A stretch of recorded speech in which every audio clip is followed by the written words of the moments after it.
Kinshasa, Lubumbashi, Matadi, Goma, Mbandaka, Bukavu, Kisangani, Mbujimai, Kenge. iWeb, l'information pour vous et avec vous En toute objectivité. À vous la parole. Interpellé dans la soirée du 8 septembre 2023, Stani Boujakera Chamala a été entendu à plusieurs reprises par la commission chargée d'enquêter sur le meurtre de l'ancien ministre et député national Chérif Kende. Le correspondant de Jeune Afrique NRDC a été placé sous mandat d'arrêt provisoire le 11 septembre 2023. Bonjour chers auditeurs de iWeb et bienvenue à votre émission Top 15. Nous sommes en ligne avec Edmo Izuba, porte-parole du Rassemblement de journalistes pour l'émergence du Congo, Rachek, à qui je dis bonjour. Bonjour, chers confrères, et également bonjour à bonnes conditions d'écoute à vos fidèles auditeurs. Et voilà, les faits qui sont reprochés au journaliste Stani Boujakera sont la propagation des faux bruits et la diffusion des fausses informations. Ces accusations concernent un article publié sur le site de Jeune Afrique le 31 août et qui ne portait pas la signature de Stanis Boujakera, mais celle de Jeune Afrique. Pour Jeune Afrique, Stani Boujakera a été arrêté et placé en détention en raison des suspicions concernant un contenu qu'il n'a pas signé et pour lesquels il ne peut être tenu responsable. Vous partagez cet avis? Naturellement. Nous estimons que Boujakera n'a commis aucune faute professionnelle. Aussi, sur le plan légal, il n'a énervé aucune disposition. Donc, non seulement nous partageons cet avis qu'il n'est pas responsable de l'article, mais nous estimons que Boujakera devrait être relâché immédiatement et sans condition. Immédiatement et sans condition. Jeune Afrique continue pour sa part aussi de réclamer la libération immédiate de son correspondant Stanis Boujakera et dénonce une atteinte grave à la liberté de la presse. Pensez-vous que la liberté de la presse rime avec le libertinage? Autrement dit, le journaliste peut-il se permettre de diffuser les informations des coulisses ou des câbles sans être inquiété par les services de sécurité? Non, moi je pense plutôt que le journaliste, dans son travail, dans son métier, il est encadré, il est protégé. Nous avons les textes qui nous régissent en dehors du code d'éthique et de la déontologie. Nous avons une loi qui venait d'être promulguée ici au pays sur la liberté de la presse. Il y a des conventions internationales pour rendre un peu universelle la profession de journaliste. Donc, nous estimons que la liberté de la presse n'est pas les libertinages parce que il y a la loi, il y a tout ce qui est possible qui guide les travail des journalistes. Donc, à ce qui concerne Stani Boujakera, on ne parlerait même pas du libertinage. Donc, on parlerait plutôt les cas d'un journaliste incarcéré pour le fait qu'il ignore, ce qui est en violation non seulement de la loi sur la liberté de la presse, mais aussi l'article 18 de la Constitution qui stipule que aucun citoyen, aucune personne ne peut être interpellé pour les faits qu'il ignore. Et pensez-vous que ces codes dont il n'a pas commis, donc voilà. Voilà, pensez-vous que ces codes d'éthique et de la déontologie journalistique, mais aussi les conventions internationales ont été respectées par Stanis Boujakera en publiant cette information des coulisses? Stani Boujakera n'a pas publié cette information, ça c'est un.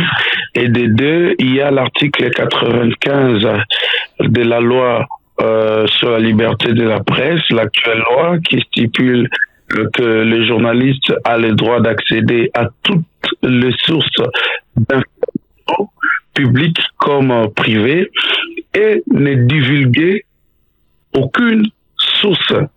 On donne même le devoir à un journaliste de ne pas dévoiler sa source d'information.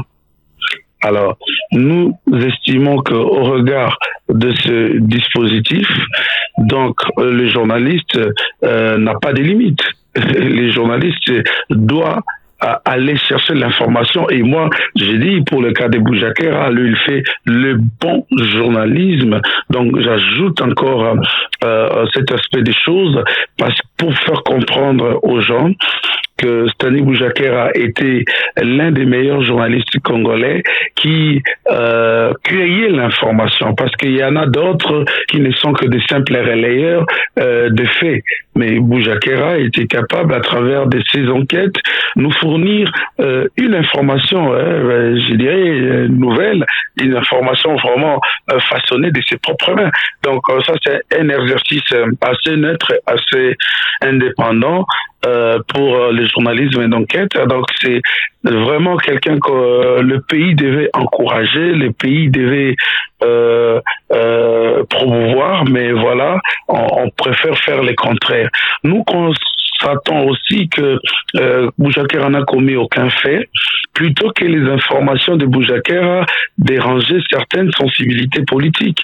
Donc on comprend très vite quand on confisque ses outils de travail, et on a tenté à plusieurs reprises comment désactiver son compte X, ex-Twitter, et voilà. Donc il y a plutôt des manœuvres, ce que nous condamnons comme Rajek, des manœuvres allant dans le sens de les réduire au silence.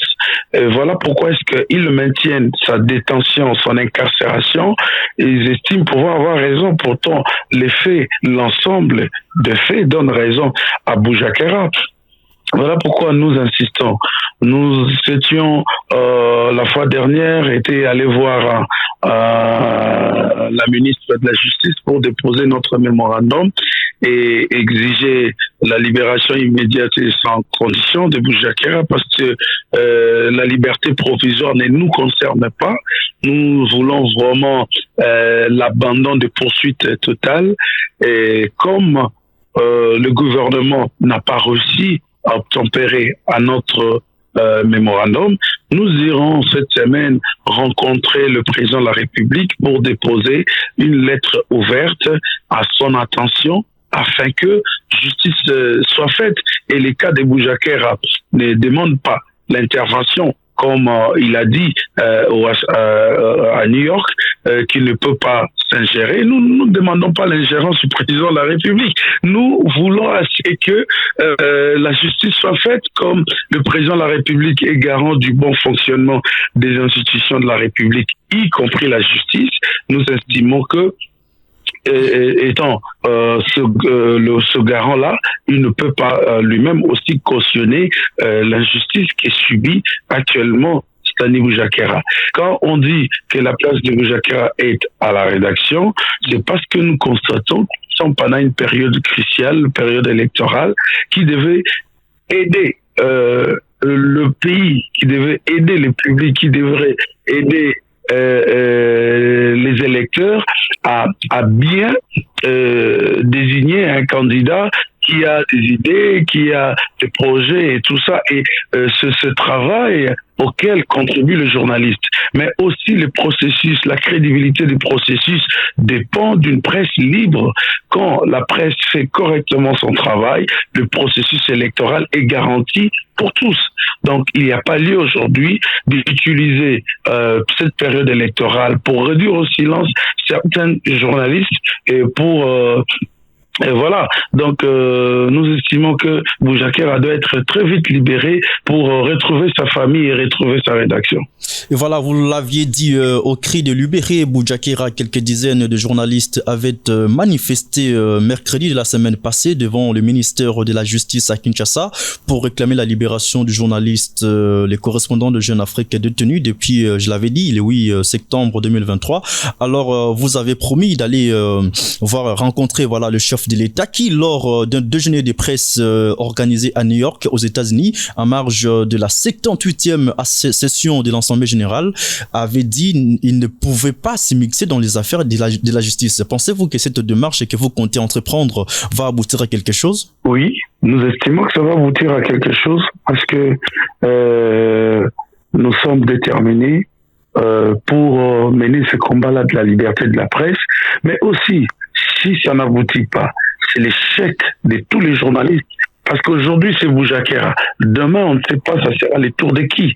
Alors, nous devons, nous, comme journalistes, prendre conscience de cette situation qui arrive à notre confrère.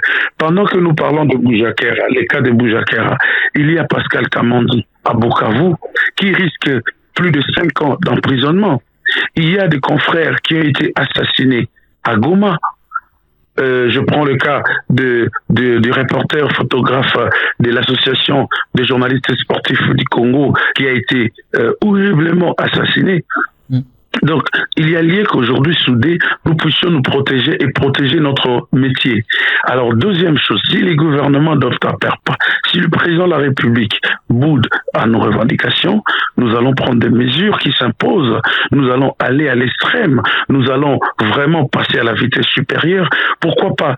Parce que on estime que les journalistes sont faibles. On estime que les journalistes sont pauvres. Bien sûr, nous pouvons être faibles, nous pouvons être pauvres, mais nous avons des mécanismes de pression pour nous faire respecter. Pourquoi pas on prendrait des mesures du genre ne pas participer aux activités officielles ou carrément boycotter le processus électoral ou carrément blacklister toutes les informations officielles. Nous irons vers là. Donc, ça veut dire, nous demandons que Boujakera soit libéré. Voilà. Donc, pour que chacun fasse son travail. Et les cas de plusieurs confrères de l'intérieur. Donc, ça doit nous interpeller aujourd'hui. Nous ne pouvons pas croire que nos actions sont aussi faibles parce que la plupart des acteurs politiques, ceux qui parlent aujourd'hui, ils ont été façonnés par les médias. Ils ont été façonnés par les journalistes. Je pense que le président de la République l'a reconnu. Qu'à un certain moment, ils ont pu faire la route ensemble. Donc, il n'appartient pas aujourd'hui de considérer un journaliste comme faisant partie d'un camp politique pour le martyriser. Donc, voilà pourquoi nous insistons, nous continuons à insister que Boujakera mérite la libération sans condition et une libération qui doit être immédiatement faite. Voilà, Edmond Izuba, vous êtes porte-parole du Rassemblement de journalistes pour l'émergence du Congo. Après la manifestation du mercredi dernier, qu'est-ce que vous comptez faire pour, je voulais dire plutôt, pour obtenir... non, vous l'avez déjà répondu à la question. Votre mot de la fin, hein, pour terminer. Mon mot de la fin est que le journaliste doit prendre conscience. J'appelle à la solidarité des confrères qui estiment que le cas de Boujakera ne les concerne pas, qui estiment que parce qu'ils sont avec tel ou tel ministre, en bon terme et tout ça, que nos actions pourraient léser certains intérêts. Ici, on regarde l'avenir. On regarde l'avenir de notre profession qui est basée sur la liberté de la presse, sur une presse libre. Nous rappelons au président de la République, parce que c'est lui qui nous a promis monts et merveilles de l'investiture de son régime. Le président de la République a promis une presse libre aux États généraux de la presse. C'est le président de la République qui nous a demandé de considérer comme acquis la liberté de la presse, mais aussi il est allé plus loin pour parler même de la dépénalisation des délits de presse. Ce sont ces mots et merveilles qu'on attendait être coulés sous forme de la loi, avec cette loi de la liberté sur la liberté de la presse. Mais malheureusement, il y a certains aspects qui ne figurent pas. Il y a beaucoup de choses qui ont été ignorées carrément parce que on estime que le travail des journalistes et les efforts des journalistes ne doivent pas être considérés. Donc, continuer à maintenir incarcéré Boujakera à Makala, ça nous renvoie plus de 30 ans en arrière, à l'époque de Mobutu, où les journalistes n'avaient aucun pouvoir, où la presse était dénigrée et vilipendée, où les journalistes pouvaient être arrêtés comme des torchons, arrêtés comme jetés comme de papier mouchoir après être utilisés. Donc nous devons d'abord prendre conscience nous-mêmes et nous faire savoir et le faire savoir et partager l'information que la place des journalistes, c'est à la rédaction, et ça doit être imposé à tous les acteurs politiques, que vous soyez de gauche ou de droite, ils doivent nous considérer et considérer notre travail. Voilà, la place du journaliste, c'est à la rédaction. Ça sera votre mot de la fin, monsieur Edmond Izuba. Merci d'avoir répondu à nos questions. Le plaisir est mien. Merci. Chers auditeurs de iWeb, cette émission touche à sa fin. Merci à ceux qui l'ont fabriquée et réalisée. À nous revoir demain avec la même dose de plaisir. Au revoir. Kinshasa, Lubumbashi, Matadi, Goma, Mbandaka, Bukavu, Kisangani, Mbuji-Mayi, Kenge. iWeb, l'information pour vous et avec vous En toute objectivité. À vous la parole.